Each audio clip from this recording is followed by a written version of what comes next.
what's up, everybody, and welcome back to the Three and the Key podcast. I'm Ben, and I'm joined here by Andrew. Hey. Unfortunately, Nav couldn't join us today, but we still have an action-packed episode for you guys. And in this one, we're going to be talking about season predictions. So I think we should just hop into it and talk about what's happened so far. Yeah, Nav's gonna be back, by the way. He just last week he didn't want to record, and this week he would not pick up his phone, so there was like no way we could contact him. Yeah, we'll figure that out for you guys. So Yeah, but he's gonna be back. He's gonna be back. yes, Unless he dies, but that won't happen. hopefully. Okay, so I guess we should talk about the slate of games. So pretty much everything is starting to shape up. The Clippers and Lakers are near the top of the West. The Hawks are looking really good. The Warriors are starting to look a little better, though they're much worse than I anticipated. Everything's starting to look normal, but obviously there are some oddities. The Suns are the best team in the league, even with Chris Paul playing mediocre, which is really impressive. DeAndre Ayton has been great. Mikal Bridges has been excellent. Devin Booker has been solid, though his scoring is quite a bit down. Yeah, so they're atop the West, followed by the Clippers and the Lakers. I think they'll be good, but obviously they're not going to hold the top of the West. I'm very high on them, and we'll get into that later. But anyway, moving down the Western Conference, the Nuggets are horrible right now. Yeah, I haven't seen too many of their games, but yeah. So basically, they've lost all their depth. Who knew that losing Mason Plumlee and Jeremy Grant could take you from one of the best teams in the league to one of the worst currently? Well, but I think they're going to pick it up. You look at those guys, and those guys they're good players, right? Like Mason Plumlee is pretty decent. Grant was starting to find his own at the end, so I think Jeremy Grant is important, but Jeremy Grant is a really underrated player. He's really good at almost every aspect when of I saw him leave, I was really surprised that they let him go because I thought he fit well. You know, right. He's very athletic, and yeah, he can help them on both sides of the court. So yeah, but I think it's a lot of injuries. Jamal Murray being inconsistent. Nikola Jokic has been great, but I'm starting to realize that outside of Nikola Jokic and Jamal Murray, this team is not that good. Obviously, they have Michael Porter, who had a 30-piece the other night, but when he doesn't play, this team has no depth. So if we go through their roster, at the top they have Gary Harris and Will Barton, and Gary Harris is averaging like 7 points on like 40% shooting, so he's not good right now. They signed JaMychal Green off the bench, but JaMychal Green is just one guy. It's a good pickup, but yeah, he's a good pickup. I wouldn't say it's an upgrade, though. It's not a game changer, and it's a downgrade from Jeremy Grant. Yeah. I'm pretty sure they offered Jeremy a contract, but he didn't take it. So I guess filling that role with JaMychal Green is fine. But you're also like bringing in Isaiah Hartenstein, who people don't even know. He was like the 40th pick in the 2017 draft. Yeah. He's not that good, and he's playing like big minutes right now. They're rookies. Zeke Naji and RJ Hampton are barely playing. Bol isn't playing. This team doesn't have a lot of depth. Really, it's Nikola Jokic, Paul Millsap, and Jamal Murray, and then a bunch of question marks. And even Paul Millsap is a question mark. And even Jamal Murray is a question mark. The only player that is certainty that you can have any certainty about on this team is Nikola Jokic. And that's a problem, right? Their starting lineup, they're lacking in 3 positions. Their bench has like, I'm just looking at a Basketball Reference right now. I'm just counting off. Yeah, they have Jamal Murray. He's great, but he hasn't been consistent. He hasn't been a consistent star yet. He's never been consistent. Yeah. They have an 8-man rotation, but if they stretch it out and like use their rookies a lot, then they maybe have a 10-man rotation. Maybe. This kid, Facundo Campazzo, I have no idea where they got him, but he's playing like big minutes. He was playing a lot. Well, he's not playing big minutes, but he is playing, which is a flaw because he's really not that great. He's an all-right shooter and a crazy passer, but he's 5'11", so I don't really get that. So yeah, I think the Nuggets have to figure out their rotations. They have to get healthy, and Jamal Murray has to finally be consistent because if he's not going to be consistent this year, then I'm kind of giving up on him as a star. Yeah, like they need him to be that piece because if not, they're not a championship team now. No, without him, definitely not. And like, how far are they going to make it? I don't Yeah. think they're going to the West Finals again. I feel like people really overrated them. People Yeah. saw Bull and Michael Porter Jr. in the bubble and immediately just blew their stack, right? Like Bull is not that great yet, and he's super skinny. He's an inconsistent shooter, and he's foul prone, right? He's also has very high injury potential. And Michael Porter Jr., outside of scoring, is not that great, though he is an incredible scorer, and he's also really inconsistent and injury prone. So this team is really not that good. And I wouldn't be surprised if they fell all the way to 7th in the Western Conference. I mean, the West is so It's so tough. It's so tough that they can fall. I still think they'll probably finish as a high seed because they are talented. But if they don't, I think it can happen. They're gonna finish lower than let's say what they should finish. Yeah. Also, big surprise, the Pelicans are actually pretty good. Yeah, they're they're young, but they got I think even Ingram after he won Most Improved, right? He won Most Improved. Yeah, after that he's still improving. I'm seeing He's gonna have another All-Star season. I'm seeing Kevin Durant. I feel like he could be that player with one more step. He could be there. I don't great when I watch him. So yeah. See, here's my problem with that comparison. I think first of all, that comparison is really unfair because you have to understand, right? Kevin Durant is, in my opinion, the 13th best player for sure. 13th, exactly 13th. The 13th best player to ever walk the earth, right? Brandon Ingram. Like his game, like he's not as good as style. Kevin Durant has a lot more of a pull-up game. He is a lot faster, or like he like moves up and down at a faster pace, and he gets his shot off more. He's more he gets his game. Everything about it is just more quick and it's more precise. Yeah, right. But Brandon Ingram is currently the closest player to Kevin Durant we've seen. Yeah, he's got shades of KD, but I would say he's more of a like an Adrian Dantley. I don't know. That's a really old comparison. I don't know. That's a really try-hard comparison by me. But yeah, he is a lot like KD. Yes. Like when I watch his offensive game, I see shades. Yes. Yeah, he's got a smooth jumper. He can score from all three levels. He is the best player on the Pelicans right now. Yeah. I'm actually really excited about Zion, though.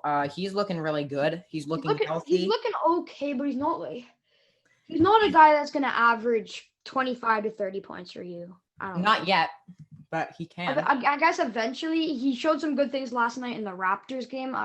He was attacking well. I think he had like 21 points, if I'm correct, maybe more. I can check his game logs actually. But he had some good moves, but at times, like also like I don't know, he was good at charging fouls. The Pelicans had way more fouls than like more. Free throws. Yeah, I know. I saw that you posted about that on Instagram. Yeah, no, it's not rigged. It's just that this team is better at drawing fouls. You have a lot of guys that can get to the line, right? Zion is one of the best. He took 10 free throws last night. He does that almost every game. He took 15 in their second game of the season. The lowest he's taken this season is 4. He always gets to the line no matter what. And the reason that is because he's such a bulldozer that you'd rather him go to the line and just go for that. He gets into the D. Yeah, you have to really foul him. So one, he doesn't get a 2-for-1 by just going at you, getting an easy shot, and then you fouling him. You have to foul him early, send him to the line, and he's not a great free throw shooter yet. He went 7 for 10 last night. What's his percentage? What's his percentage on the season? He has not shot above 70% once this season. And if I look up, I believe here, let me go back. But that's just to give you an idea. He hasn't shot above 70%. He's shooting 58% from the line, right? But anyways, the Pelicans, they're looking good. Steven Adams, great fit. Not a great fit, but great player. He's a great player, but I feel like it's a good fit. He doesn't stretch the floor, which is but they have that's the one problem with them. But I feel like they don't need him to go out there and score. He's there for defense. Here's why here's my concern with the Pelicans, right? So I watched their Christmas Day game, and there was this one problem that I kept having, that Stan Van Gundy was playing Zion and Steven Adams at the same time and then running Nicolo Melli to guard Bam Adebayo, right? So let's get this straight. Zion and Steven Adams both can't shoot. Zion can barely, but Steven Adams has hit No. like 1-3 in his career. Yeah. And it was so you want to play them separately.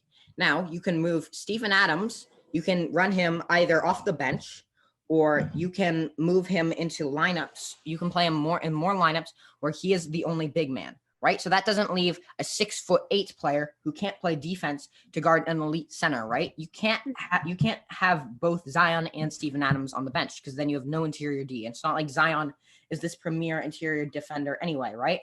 So you want to have Steven Adams out there to guard big men, but they were not doing that. They're just kind of letting, I don't know, they had Nicolo Melli on Bam Adebayo for the whole Christmas game. If you're going to run them at the same time, you got to utilize them correctly. Yeah, right? Like you should have them throwing lobs to each other like Draymond and Andrew Bogut, or you should run Steven Adams as like a pick and roll man with Lonzo. I don't know. So I feel like they're still trying to just figure that out, because obviously I don't understand why they're playing them together. Because Steven Adams, if you want to run pick and roll with Lonzo and Zion, you can't have Steven Adams on the perimeter because he can't hit a three. He can't throw a pebble in the ocean. So I don't understand that. They should just play Steven Adams off the bench. But then who starts? That's a good question. That's the thing, right? Can't shoot either. Jackson Hayes can't shoot either. So the Steven Adams deal is just not that great. That's one problem, but I feel like it's still working, but yeah, I don't know, because they do have Redick and they do have some shooters, but yeah, they have a couple, but no one elite. I wouldn't say JJ is elite anymore. He's very good, but he's not in that he's not in the upper echelon like he used to, not in volume at least. And Brandon Ingram is like in the same category as him, but that's not enough. And so not. But they're still winning. Yeah, they're winning. Good. I don't know what their schedule has been like. I can look it up right now. Toronto twice, Miami. Okay, I feel like we can move on to Toronto then, because other than that, I feel like the West is pretty normal. The Grizzlies took a huge hit losing John Morant for like 6 weeks, but other than that, yeah, I feel like, oh wow, the Pelicans have actually played really well. They've beaten really difficult teams. Damn impressive. Okay, so yeah, the West is pretty normal. I feel like we should talk about the Raptors now. Yeah. I have not watched a single Raptors game this season. Why not? I haven't. Okay, so I used to stream the games on my laptop, but the website I was using to stream them on doesn't work anymore because it was illegal. So it was very sketchy, and it was never going to work forever. It doesn't work anymore. So that's unfortunate. But anyway, I can't watch them that way. And other than that, on my TV system, basically, I can really only watch a couple games, and they always freeze, and they're super slow and laggy, and they're never. It's not good. So that's a problem. Well, I have watched all the Raptors games. So that's good. So what do you think? What's the deal with them? They don't look like previous teams. I don't think their defense. They're known as a defensive team, correct? Oh yeah, definitely. So, their defense it hasn't been horrible. Okay, they haven't given up a lot of points. Like, I mean, last night I guess they gave up a lot, but not a lot. But 120 is a lot, I guess. Anyways, so their defense has been where it has been in previous years, and you look at their lineup, and it might be like one of the best defensive lineups, like their starting lineup in the NBA, right? Oh, for sure. So it's confusing me why that's what I noticed. Like, it's confusing. Their defense is really confusing me because they're not playing what they usually were. Well, and a lot of their games have been a little bit sloppy, foul trouble. And I think the biggest thing is Siakam. Siakam is not the player we thought he was in 2018 and 2019. Mm-hmm. So Pascal Siakam is an all-right shooter. He is a horrible ball handler, but to the point where it actually works. He has this move. His one move is barreling downhill. And the thing is, he's like constantly losing the ball. He's loosely dribbling away from his body, but his arms are so long that it just works. So he really is not a versatile ball handler. Once he gets downhill, he's not strong enough to get all the way to the rim and finish with a dunk or anything. He always goes to the spin move. And people have figured that out. NBA defenses have figured that out. They bring help. They just run that coverage, and it's easy, right? Because he's not that great at getting to the rim, and he's not a great playmaker. He is a very solid defender, but he is getting into foul trouble, and I feel like he's frustrated that teams are figuring out. And I'm frustrated that teams are figuring him out. Because really outside of him, what is there to be excited about? Right? Yeah. Like OG is OG great. and Van Vliet, but that team. Van Vliet is like 27. Yeah. He's so much older than you'd imagine. OG is good, but he's just one defensive wing, but doesn't want to create his own shot that much. So I don't really know what we're doing. Yeah, Fred VanVleet is almost 27, actually. He's 26, 300 days. So, like, Kyle Lowry is getting older. He's a great point guard. He's a great defender, great shooter, great playmaker, but he's getting older, and he's really not explosive like he used to be. So he's like barely an all-star still. Yeah. Siakam, I'm questioning whether he can be an all-star this year. Freddie is not looking that great. He's not looking like that contract. He's played okay. Yeah, he's not. Well, he's played basically the Fred game. Low 40s field goal percentage, averaging like 17 points and being a great shooter. Last year, he actually shot really well from the field, 47%. Huh. Oh, wait, no, that's 2-point percent. No, he shot 39% from the field last year. Yeah, he's super inefficient. Jesus. Yeah, But point being, we don't really have that great of a team. Like, let's look at us compared to the Hawks, some other teams. If Siakam starts playing like what everybody thinks he should play like or whatever. Yeah, I think he should be more of an off-ball player. Yeah, I don't know. I feel like one thing he needs to add to his game is his mid-range. His mid-range is big. If he gets a mid-range game, defenses will have to guard him differently. Yeah, he needs a pull-up game. Yeah. His isolation game is so basic. It's like caveman ball. It's so It easy. has improved a bit though this season. Like not, but in the playoffs it was the same move every time. Now it's Exactly better, but it's not where it needs to be. Agreed. Mm-hmm. Okay. So you want to move into a different team? Oh yeah. So we can talk about the Nets and the Knicks. We'll talk about the Knicks first because they're less of a big deal.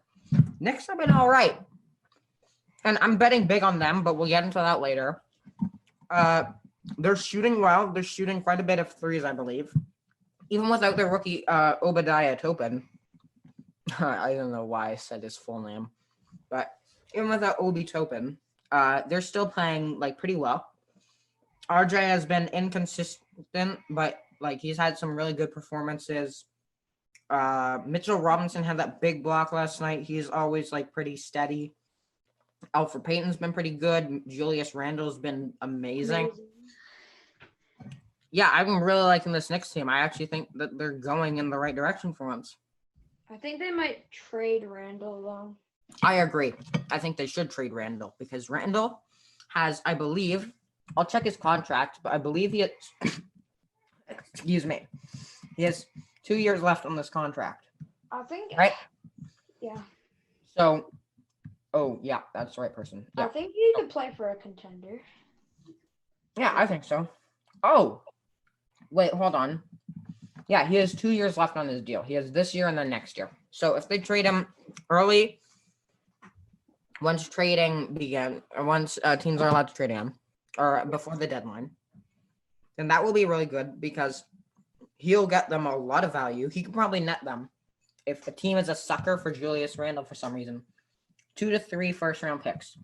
And they should keep holding on to him for now, though, to increase his value, right? Because right now he's looking really good. So I think get somebody good. Trade him to. They could get 2 even 3 first-round picks from a solid team. I think a team like the Blazers. I'm a huge Blazers fan. I think a team like us, I think the Blazers, we could send like not Anthony Simons because they don't really need like mediocre guards, but like I don't know, we could send like Zach Collins and like 2 firsts and get Julius Randle, right?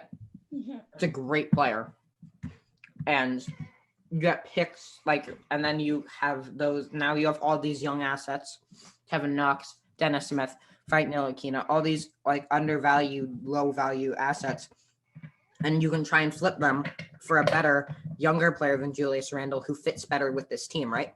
You can flip him. You can flip those for like I can't think of a player that would fit because it's the Knicks, but The Knicks. it's the Knicks. It will always be the Knicks. They're 3-3 and we're cheering. Like I'm like, really excited for Knicks basketball, and they're barely above 500. They're at 500.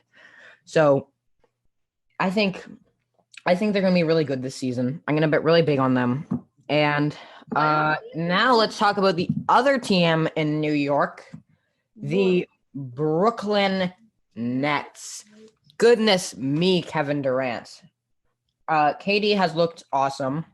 Kyrie has looked awesome. They look like a good offensive team, but a horrible defensive team. I would agree. I was about to get to that. They are really good on one side of the ball. Like it's a scoring competition with this team. But That's the thing why I love is, watching them versus the Nets, because the Nets are exactly the same.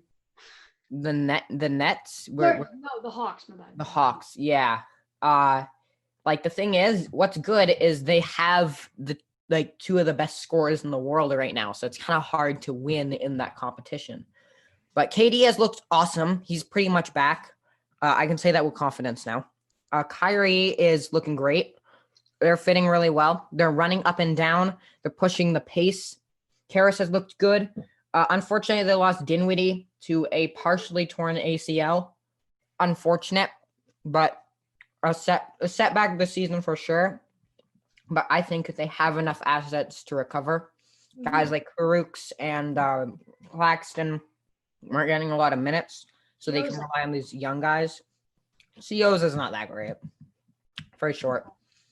But anyway, yeah, I think this is a good team. It's just DeAndre Jordan isn't really the defender he used to be. And Jared Allen, he's a great rim protector. But they should really just like pick one. Yeah, that's Start. what I'm going to say. Pick one. It's hard to have both. Oh, definitely, because neither of them spread the floor at all. No. So that's an inherent problem. And yeah, so this team really it lacks depth, but up top it's really strong. And Karras has been great. So I'm pretty confident in this Nets team. I don't think it can be okay, but I don't know. I think they can be the third best team in the East. I don't think they're gonna get the 1 seed. I don't think so either. I think the Bucks are better. Yeah. I would argue the Heat are better. What's funny is the West this year, or the East this year, is almost completely flipped upside down. The Bucks and the Heat are out of the playoffs currently. So are the Raptors. The only thing that makes sense is the Pistons sucking, and nothing else makes sense here. The Sixers are not the best team in the East. Well, the Pistons the Celtics aren't looking good. The Celtics are not looking great. Jason Tatum looks. See, the thing is, Jaylen Brown has been awesome, and Jason Tatum has been and now we're having this conversation, which I don't think should be had, but people are now having a conversation for some reason of which one is better. I think that's kind of crazy. That's not a conversation. I don't think it's a contest. Obviously, Taco is the best player, but Jaylen Brown is clearly not better than Jason Tatum. They're both great players, though. Yeah, Jaylen Brown is a great player, and he's been better than Jason Tatum this season. But everyone and their mother knows that Jason Tatum is better. And I feel like that shouldn't be a debate. He's a better shooter. He's arguably a better defender, better playmaker, better isolation game, a better shooter. I might have already mentioned that. He's more athletic. I think. I wouldn't say he's more athletic, but he's also like taller, so that contributes to it. But Jaylen Brown has had an excellent season. And yeah, I think the Celtics could be really good. It's just that Kemba hasn't been there. They're relying a lot on Peyton Pritchard, and by all means, by all accounts, he's been great. But he is just one rookie, so I would. I liked watching him in college. He was an entertaining player to watch. Yeah, you said he would be, and he is, as advertised. Awesome. All right, now so we can move on to the I want to talk about Pacers, Indiana. God, that was so horribly cut. Anyway, they're not gonna know. No one's gonna see this. So the Indiana Pacers are looking pretty good, actually. I think their starting lineup, Malcolm Brogdon has been solid, though they lost last night to the Knicks on a blocked shot. Domantas Sabonis has been excellent, and I mean amazing so far. Like, he's averaging like 23, 13, and 6 or something along those lines, which is just ridiculous for a center or a power forward. So yeah, 21, 11, and almost 7 assists. That's ridiculous. So obviously he's a great center. His 3-point shooting is the best it's ever been this season. He's shooting about 2 a game on about 57%. I don't expect that. Obviously, that percentage is not going to stick, but I actually think he can stick to 2 attempts a game. He's looked really good, and I'm really excited to see what the Pacers can do this season. I kind of just like ignored their existence because they didn't make any moves this season. They didn't even have a draft pick. So I kind of just like was like, oh yeah, they're the Pacers. How's Oladipo doing? He has been I haven't watched any Pacers games either. God, I have to watch more of these, don't I? I'll watch more of these throughout the season, guys. Do not worry. But he has been solid. He's averaging 20 a game. That's pretty good. He's averaging on 47% shooting, so it's not like he's jacking up these shots. His 3-point shooting has been good as well. 6 attempts and shooting 45%. So that's really nice. And the Pacers have been rolling. They're one of the best teams in the East. I don't really want to talk about the Sixers who are ahead of them, by the way, because I'm pretty sure they've had a pretty easy record. If I just check. Beat Toronto. Oh, but who cares about Toronto right now? So they beat the Wizards, and then the Knicks, and then the Cavs, and then the Raptors, who are falling apart, and then the Magic, and who did they lose to? They lost to the Cavs, and then they beat the Hornets. They've had a really easy record, and they're going to have an easy record until Thursday. Who do they play on Thursday? They play the Nets, and then the Nuggets, and then the Hawks, and then the Heat twice. So that's that could be a losing streak. Speaking of Hawks, let's talk about them now. Oh yes, I would like to talk about them. Hawks, Trae Young has looked awesome. John Collins has looked great. Capella has looked good. He had like 16, and 6 the other night. Just a crazy stat line. Mm-hmm. It's looking really exciting. Is Gallinari playing? I haven't seen him, but I think who? Gallo. I think he is. I haven't seen him. He's playing off the bench, right? Yeah. So yeah, he is. He's only played in 2 games. Okay. He's sprained his ankle, so in classic Gallo fashion, he's already hurt.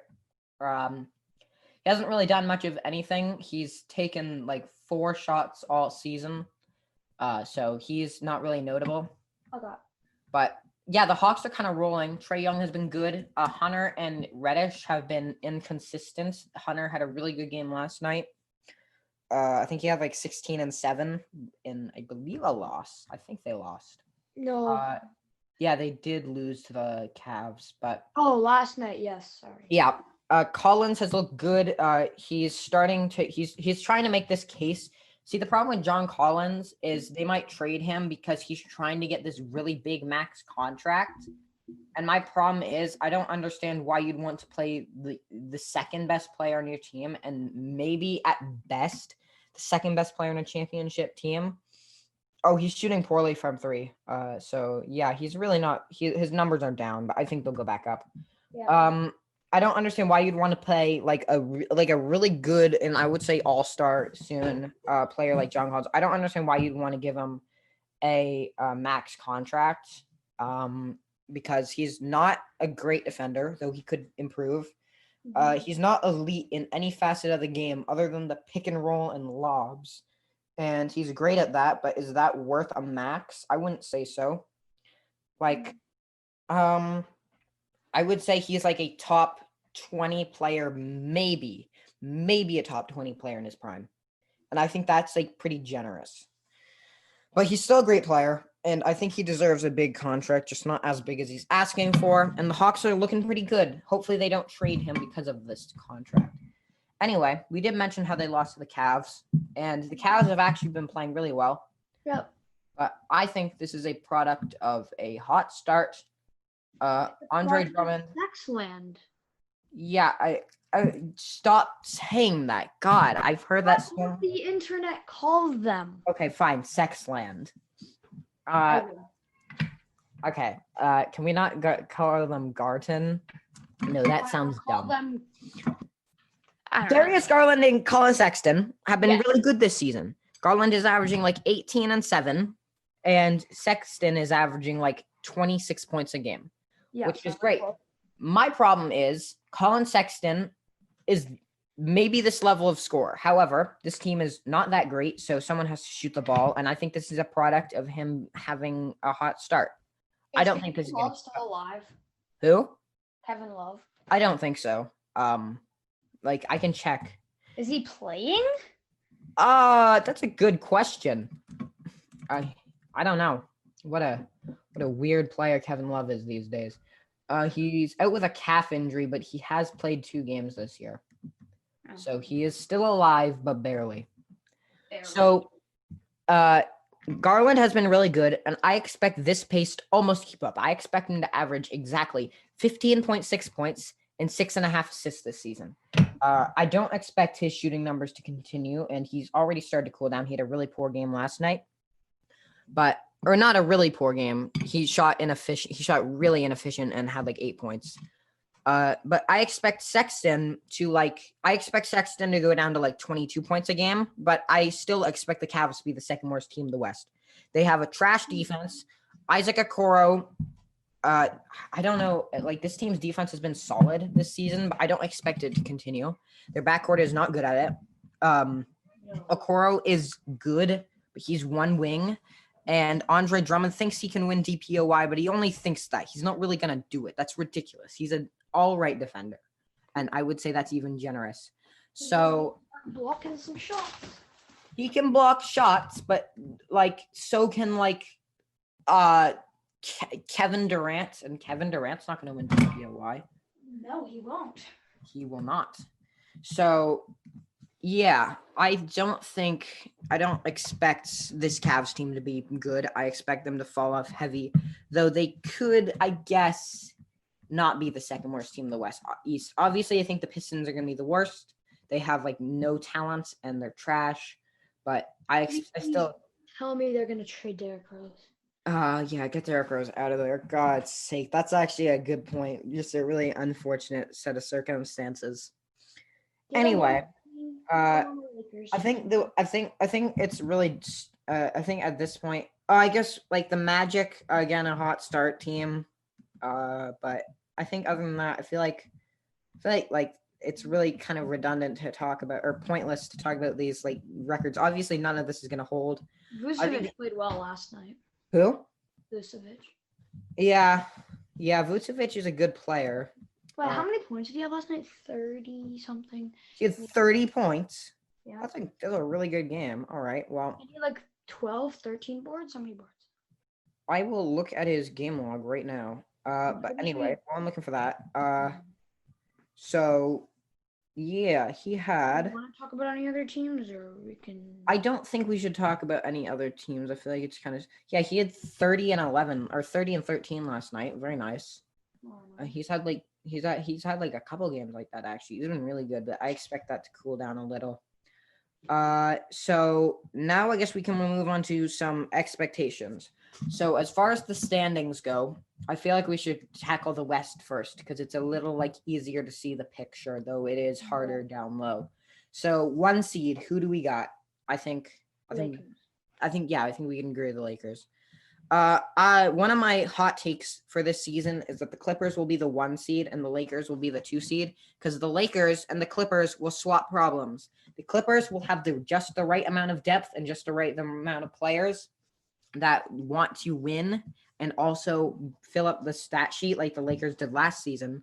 And the Lakers, now that they have Trez and Dennis Schroeder, will have too many mouths to feed like the Clippers did last year. And the egos will clash and the team could fall apart. That is a hot take. I don't think it'll happen, but I think it's a possibility. Okay. So even with that possibility, I still think they will be at least the second best team in the West. Yes. I have them as the number 1 seed, and then followed by the Clippers, who I actually think improved, but the Lakers just got better. LeBron, or sorry, I guess we shouldn't talk about LeBron, but Kawhi he's looked hurt, literally, because his face is all messed up. But Serge Ibaka is looking like a really good acquisition. They got plowed by the Mavericks, but I'm pretty sure they delivered one of those haymakers to another team. If I look at their record, I feel like they beat one team by like 40 or something, or maybe I'm stupid. Yeah, all their wins have been. I'm stupid, but like quite a few. Like they're like kind of pounding in some of these teams. Like they killed the Timberwolves, killed the Nuggets, killed the Blazers. But that's not important right now. Third seed. Oh yeah, okay. So I guess we can move on to the 3rd seed. Now this is where things get like difficult. This is where it gets interesting. So, how many teams do we think are in contention for this spot? Nuggets. I agree. Portland. I agree. I was gonna say if they stay healthy, I think the Portland Trailblazers can be right. Yeah. I wouldn't say Utah. I would think the Phoenix Suns are that next team. Yeah, I'm walking out. What? I think they'll be good, but not the 3 seed. Let's talk about the Suns. Here's a hot take. Phoenix Suns have the potential to be as high as the 3rd seed in the Western Conference, and I'll tell you why. They have the potential. So first of all, but they have the potential. I'm not saying it will happen. I don't think it's very likely, but I think it's definitely a possibility. Currently, they are the best team in the Western Conference.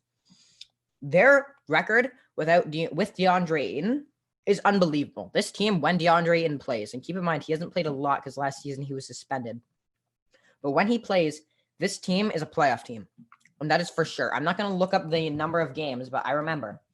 I was having a conversation with a Suns fan yesterday. Hold on. Let me find it. In the past 20 games, the Suns are 17-3. Right? So the Suns have been really good. When they have DeAndre Ayton, they are a marginally better team. They are a playoff team. They have good depth. They have a legit 3-star trio now. They don't have big egos. They have good role players like Jay Crowder and Cameron Johnson and Mikal Bridges and Dario Saric. These are great role players, right? They do everything for you, right? As wings. So that's nice. Chris Paul has looked mediocre, but even with that, Chris Paul hasn't even looked good yet, and they're still one of the best team in the league other than the Sixers, right? So they have looked really good without Chris Paul being elite, with DeAndre Ayton playing pretty well, with Devin Booker's scoring being down, and they're doing all this in the Western Conference, right?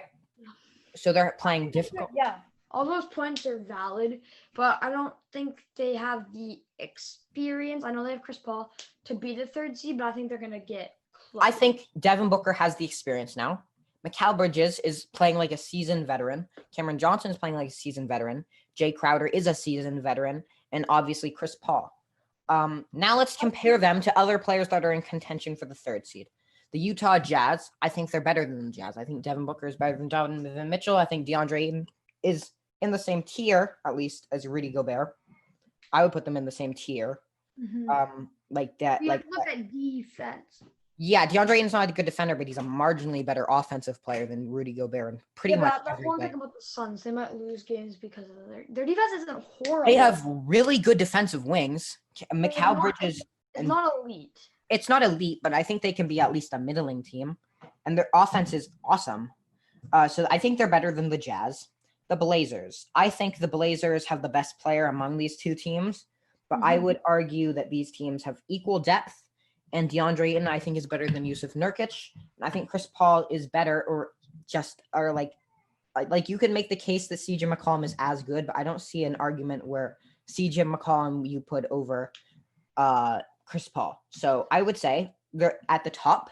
They are a little better, though at the very, very top, they're not top one. They're worse, but like 2 and 3, they're better. Their depth, I would say, is about equal. I would say Mikal Bridges is about an equal player to Robert Covington. Robert Covington's been down. Mikal Bridges has been up. They're about balanced now, right? They have good depth. And the Blazers have a lot of injury potential on this team, right? This team is always hurt. I am a huge Blazers fan. They're my favorite team, right? But this team is always hurt. Last season, they lost Rodney Hood, Zach Collins, Damian Lillard for part of the year, Yusuf Nurkic for the whole year, CJ McCollum for a part of the year, right? Their whole team, 1 through 9, was hurt, right? So they have a lot of injury potential there. Now, who else is a threat in the West? Denver. The Denver Nuggets. Here's where things get interesting. I think the Nuggets will place higher than the Suns. I agree. I hesitantly agree. See, the thing is, but the Western Conference is so uncertain right now because every team is a question. We have no idea. The Pelicans, obviously, they have a lot of flaws. The Suns are a new team. They haven't really stuck together for that long, especially with Chris Paul being integrated in there. And like teams like the Blazers and the Jazz. The Rockets. The Rockets, if everything goes well, if everything goes perfect, I think they can be. I disagree, and I'll tell you why. If James Harden buys in, I don't know why he would buy in. I don't see at this point like where what would change his mind, but for some reason he changes his mind. Averages 32 points a game. Christian Wood continues the streak, and John Wall is like really good. This team can be a 3 seed, I think. Yeah. I think like even without Boogie being that great, and I think he can be if they just give him more opportunity. I think they can be better than the Jazz, and I think they can be better than the Suns. Yeah. I don't know. So if we have to put it, all as ifs though. Who do we? Yeah, this is all very iffy. Who do you want to put as the 3 seed though? Can we? Denver? Okay, because I think Denver is going to improve. I think Michael Porter can average like 17 to 20 points this year. I think Jamal Murray can average 20 to 24 points a game this year, have like a Brandon Ingram type season. Mm-hmm. But next we have the 4 seed, and I'm going to put, just because I think they're a more sure thing, even though I did talk the Suns up a lot, I think that a lot would have to go right for the Suns to be a top 4 seed, though I think it's very possible, and I have them as the 5 seed. But the Blazers are my 4 seed. I agree. I think my Blazers might get there because they have a star who is hungry. Damian Lillard is hungry. And this year, the Stars, well, the thing is, even if the Stars align in Portland, obviously there's still going to be some problems, right? Like Zach Collins is already out for like half the year with a stress fracture. Mm-hmm. But we have good depth, like not elite depth. We didn't even get our first round pick. We didn't even have our pick this year, but we have good depth. We have a superstar. I think Damian Lillard can legitimately be the best player on the championship team. Mm-hmm. Yusuf Nurkic is finally stretching the floor, so I think he can be. I even think he can be better than CJ, though I would say CJ will be better, though I don't think it's impossible. Yeah, I think they need CJ to play. CJ should shoot a lot more threes, I think, and his defense is not that great. But you always see him have big games, though, and he can explode. He's a very I would say he's a pretty reliable player, but sometimes like he'll be like super down. Like usually you can expect him to be in the middle, but sometimes he'll just like fall on his face, and sometimes he'll become like literally Jesus himself. Mm-hmm. So I think the Blazers are the 4 seed. I think Harry Giles will also have a really good year. So yeah, I'm gonna go with you with that. I'm gonna go with the Blazers. Yeah. As the 5th seed, I'm putting the Phoenix Suns. Who are you putting here? Yeah, I'll go with you, but I'm unsure. I think. Look, you can pick there are still great teams here. The Jazz, the Warriors. Oh shoot, Ben, but we forgot about a team. We forgot about a team. We're gonna have to move everyone down one spot. What team? We forgot about the Dallas Mavericks. Oh my gosh. Okay, so the Mavericks are the 3 seed, right? No, I'm not putting this. You don't think the Mavericks are the 3 seed? I'll tell you why I think they're better than the They're Nuggets. not defensive enough. No. But okay, so let's break this down, right? The Mavericks were the 7th seed last year, and they were missing Kristaps or Doncic for marginal parts of the season, still had the greatest offense of all time, and they marginally improved this year, right? So they got they've got a solid defender in the draft in Josh Green, who's looking really solid. Josh Richardson has looked really good in all facets. I think Luka Doncic is my pick for MVP, and Kristaps Porzingis, barring he stays healthy, and yeah, barring injuries, can be awesome. So I think I'm at the 4 seed. I'm keeping Denver. you're keeping Denver there. I'm gonna put the Nuggets as the 3, or the Mavericks as the 3 seed, the Nuggets as the 4 seed. Move everyone down one. So Blazers 5. I'll tell you my idea on 5, 6, 7. Okay. I don't think I can make a pick as of now between 5, 6, 7. I think. Oh wait, hold on. No. Because we put the Mavericks at the 3 and the 4. That means that the Blazers are now the 5, and that means the Suns are now the 6. Oh my. So that means the last 6, 7, 8. So that means the last 2 seeds. That means we kind of have our hands are kind of No, tied. I'm not gonna agree with you. I'm gonna take my bet away with the Suns. Okay, that's fine. You can put them wherever. I'm gonna say the Suns could drop from anywhere 6 till 8, and so can the Rockets, and so can the Jazz. Okay, that's fair. I think I'm just gonna finalize that. I don't think I can make those picks. I feel like the Rockets will be probably not the 8. I think the Jazz or the Suns could be the 8 though. Okay, so I'm gonna put the Suns as the 6. I'm gonna put the Rockets as the 7, and I'm gonna put the Jazz very hesitantly. This is Jesus Christ. This is a stacked West. I'm very hesitantly putting them as the 8, but All right. there are so many teams here that look really, really good. By this metric, 6 of the 8 teams that we mentioned are already in the playoffs. Mm-hmm. So this is shaping up already. Yeah. Do you want to do East, or do you want to save that for?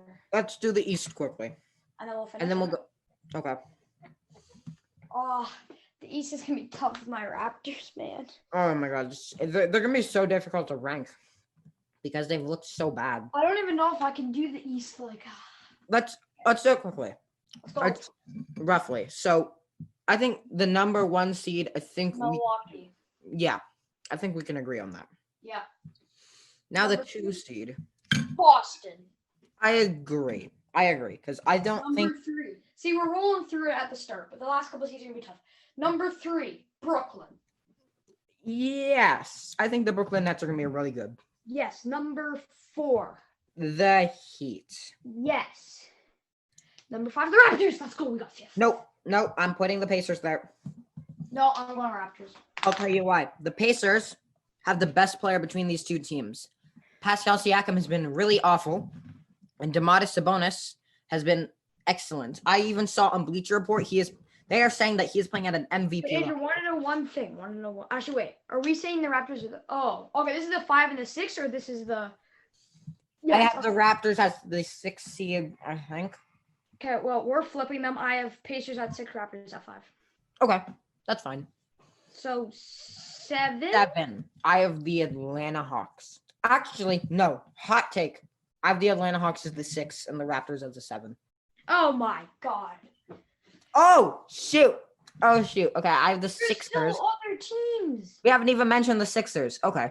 Yeah. The Nets at the 3, with the Heat at the 4. So I have the Sixers at the 5, the Pacers at the 6, the Hawks at the 7, and the Raptors at the 8. The Raptors at the 8. Nah, I'm leaving. The Raptors at the 8.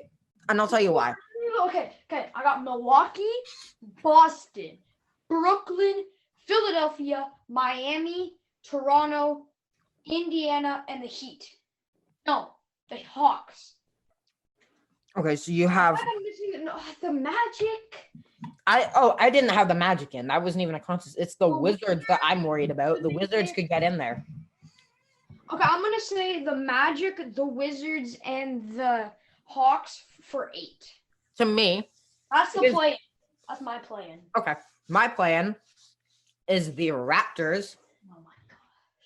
the Washington Wizards, and the Chicago Bulls. What a horrible way to end. You are just. Okay. No, actually, We'll see what happens. Raptors, Wizards, and then that 9-10 seed is either the Bulls, the Magic, Yeah. or the New York Knicks. Oh my god. Okay. Hot take. No, The New York hot take Knicks from Andrew are gonna be a all play-in episode team. long.